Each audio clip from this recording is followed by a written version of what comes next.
Beach FM kick-off sports breakfast show with HMC Kapiti, your local authorised Kia and Suzuki sales and service agent, and now your local AA Auto Centre. At HMC Kapiti, the journey just gets easier. Find out how easy online at hmckapiti.co.nz. You're back on the Kickoff Sports Breakfast Show on Beach FM 106.3. Well, we have a new coach for our Central Pulse, so let's welcome her to her first interview on the show, hopefully first of many. Coming in from 6 years as the Scotland head coach, she is now taking over from the back-to-back champions. It is Gail Parata. Morena, Gail. Morena. How are you doing at this time, mate? I've given you your first week in the job. How's it been?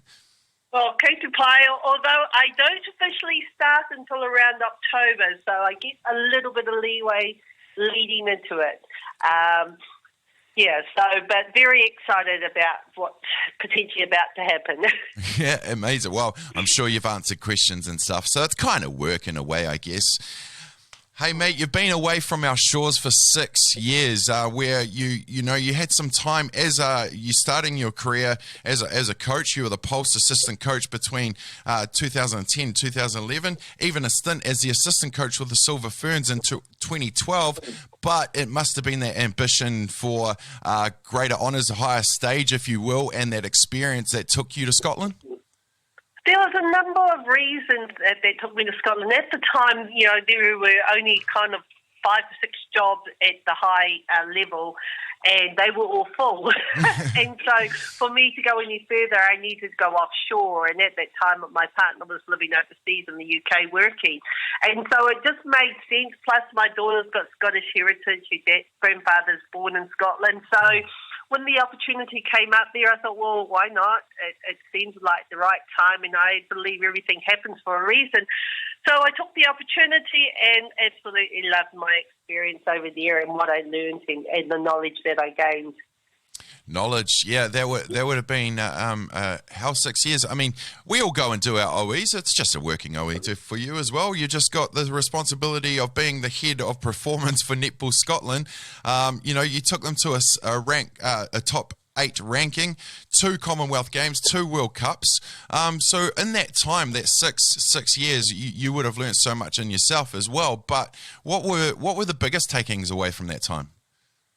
I think the big takings away was in the international scene. There's obviously a variety of different styles of netball, from the Caribbean style to the African style, and then obviously we have the New Zealand style and the Aussie style. So lots of different styles. So you had to learn strategies on how to try and compete, because we knew we weren't a tier 1 team like New Zealand, Australia, etc. So how we had to play them was try and not get kicked off the court, get wasted by them. So we had to try and play a style that kept possession. So if we had ball in hand, they weren't scoring the goals as much, So we worked really hard to do that. And then we played the Caribbeans, and we had to work out a style against them. And then the Africans work out a style. So gain strategy and how to play different teams. And, those strategies, I'm pretty sure I can use some of those over here in New Zealand. There's only, it's in New Zealand competition, there's only kind of one style here, but I can tweak them to kind of fit for us, just to bring something new and different. Absolutely. The other thing is just, I was very fortunate with Netball Scotland to be working with the Sport Scotland Institute of Sport, and very professional. I mean, they work with Olympic athletes, and that really helped cement Scotland in the netball world because of the world-class people they had that worked with my team. So, learning all the ins and outs on sports science and how to work in that area, that was a real big learning curve for me.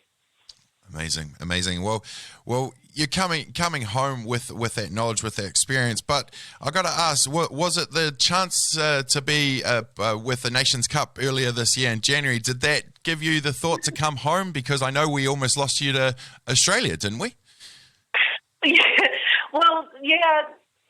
there's 2 parts to that. So I knew that when I had made the decision to come home after the World Cup, 2019, we had been debating about it. Our daughter's getting older. She's going to high school. That was one of the reasons, but also was looking for something back home. And at the time, the timing wasn't quite right. There weren't any jobs coming available and coaching. And so that's why I went to Australia in the first instance.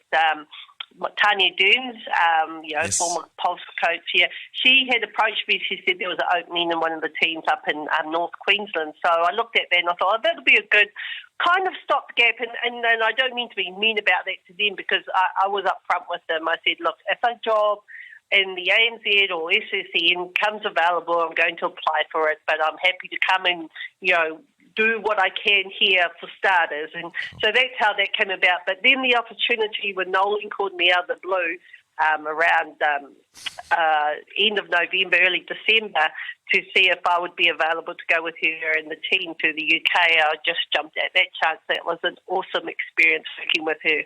Absolutely. Everyone speaks so highly of her, so I imagine working close quarters would have been a very much a learning experience, but a special one at that. Hey, you are home now. You are taking over for the Pulse. As I mentioned earlier, that you coached in the team in 2010, 2011, and a person that was part of that team as well was Yvette McCausland-Jury. I'm not going to say big shoes to fill, because I've already read you saying that, but she definitely left her mark in the last few years with taking that franchise to where it is now, a back-to-back champion, isn't it? Oh, absolutely. She's done a brilliant job, and, full credit to Yvette and everything she's done and the culture she's helped build here in the franchise.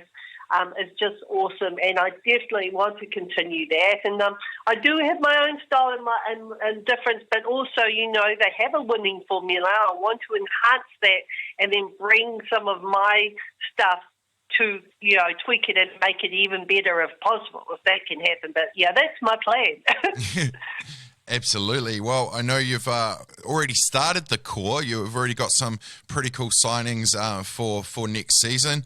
The Evergreen, Katrina Rohi coming back, and Kelly Jury are going to be your defensive backbone, and young flash Maddie Gordon as well. So, although we've lost a couple names, it's a good start for the 2021 season.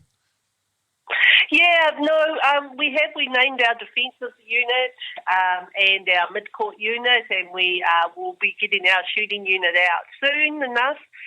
We're just finalising that.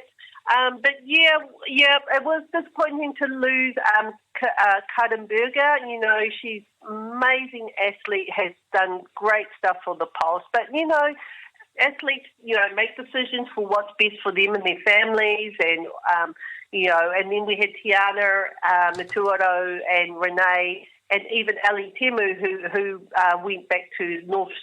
So, all these players are looking to get court time. It's really tough to push into the strong seven that the Pulse had. And, full credit for them wanting to get some court time elsewhere, and, and encourage it. I mean, it's just disappointing for the region, because, Waimara Matomanu and the Zone have been working really hard to develop that next group of players coming through and trying to keep them here, but, only for them to leave us. But again, as we said, we understand, because they need to get on court and only 7 can play.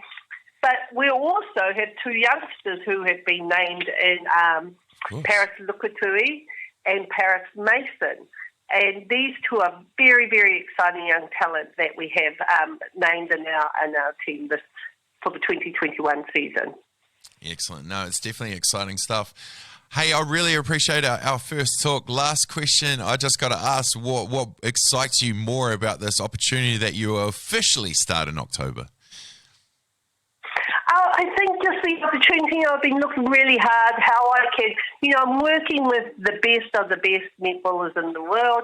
And so when you're working with the top elite athletes, how can you make them even better? And so that's me. I really delve into having a look at video analysis, at stats, and saying, okay, this is where they need to tweak. This is some areas.